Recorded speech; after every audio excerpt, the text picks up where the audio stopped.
critics worried it would lead to massive amounts of money paying for harsh political ads.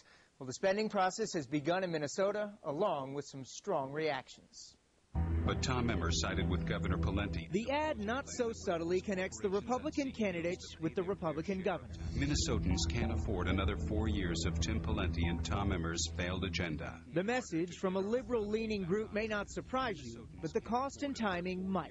This is a guy who is not on our side. Denise Cardinal is executive director of Alliance for a Better Minnesota, which raises money through unions and left-leaning donors.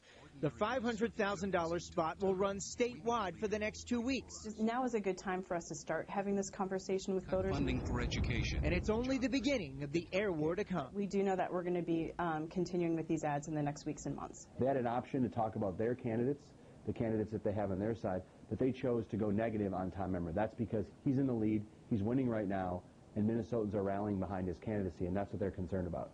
The Emmer ad is just one example of how the political landscape has changed in the wake of the January Supreme Court ruling known as Citizens United. It now allows corporations and unions to spend money for or against candidates. The gloves are now off. Political analyst Larry Jacobs says ad spending in this year's governor's race could be 25 to 50% higher than in 2006. The battle between Michelle Bachmann and Terrell Clark is also sure to be flush with corporate cash. Unions and liberal groups backing Democrats, business groups backing Republicans, no need for the candidates to attach their names to any of it. Is not only going to increase substantially the amount of money being spent, but I think it's also going to open the floodgate for a much harsher kind of ad war.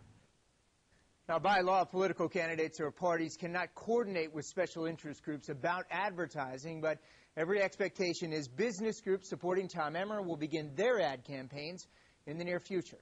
Jeff Goldberg, Fox 9 News.